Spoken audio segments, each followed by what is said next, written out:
I'm Laura Vitale, and on this episode of Laura in the Kitchen, I want to show you how I like to make my rigatoni with shrimp and arugula pesto. It's such a good dish. What a great dish to entertain, or if you want to just make it for just you and your significant other. If there's not a lot of people in your family, you can eat this for lunches throughout the week because it's really delicious cold as well. Let me run you through the list of ingredients because it's really not that big. You need some shrimp. These are beautiful large shrimp that have been shelled and deveined, but just got the tail still on them because it's what I prefer. I've got fresh baby arugula and some parsley. I want to make sure they're nicely washed. A little lemon, chopped garlic, toasted chopped almonds, olive oil, a tiny little bit more garlic, freshly grated parm, pasta of your choice. I'm using rigatoni. You can use whatever your heart desires, and you're going to need some salt, and that's really it. So let's get started.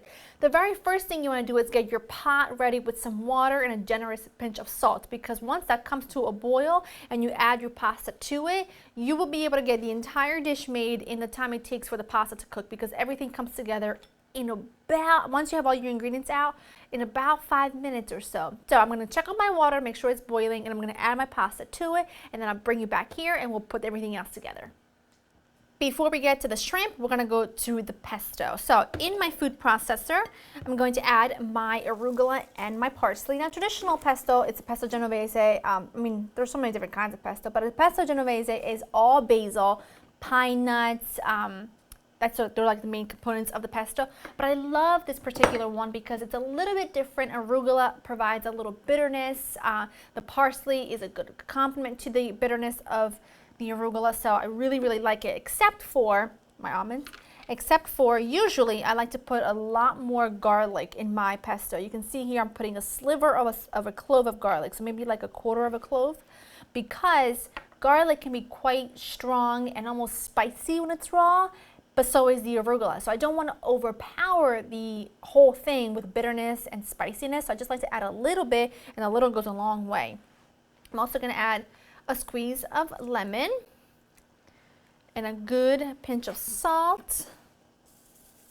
And I'm going to just add a little bit of olive oil now to get it going, and then I'll add a little bit more once it's where I want it to be. So I'm going to wait to add the parm till the very end.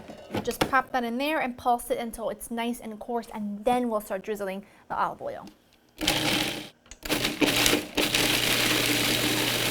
just going to start drizzling the olive oil. I want about a quarter cup or so here, no more than that, because I don't want it to be too oily and I don't want it to be too runny. I'm also not making a ton of pesto because this is really, really strong, so a little goes a long way. That looks really good. What I'm going to do now is I'm just going to put my parm in and then just give it one last whiz.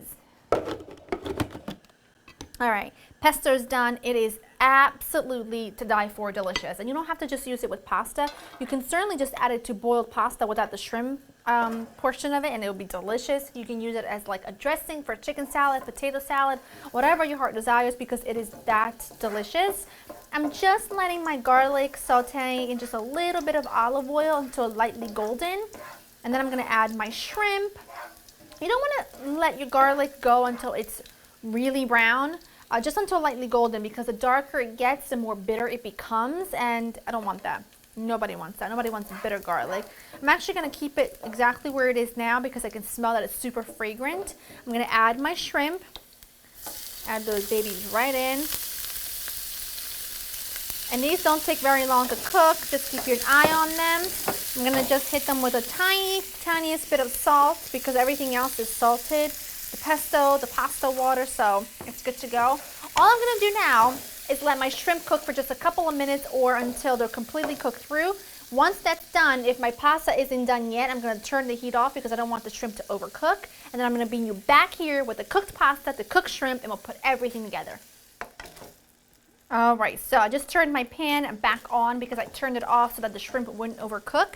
Drained my pasta. I'm going to add that right in there, along with this incredible flavor concoction, whatever you want to call it. It is that good.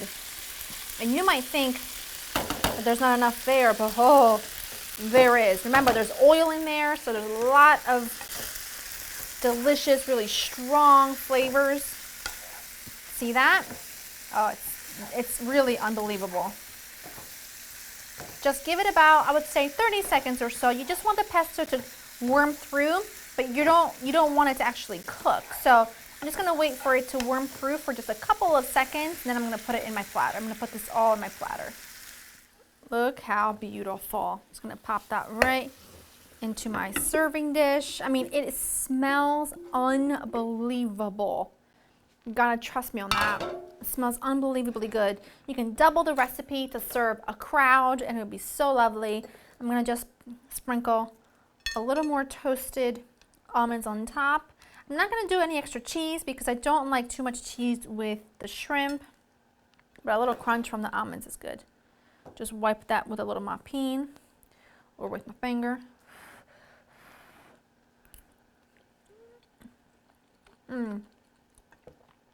This is a party and I'm inviting myself to it. That is so good. I'm going for a shrimp. It was like, not at all bitter, but the arugula definitely comes through. The garlic comes through, the parm comes through, everything.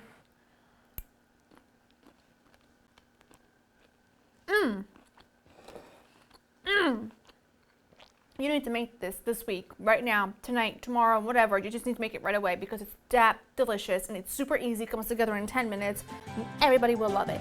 Go to laurainthekitchen.com for the written recipe. I hope you enjoyed spending time with me. I'm going back for more. I'll see you next time. Bye.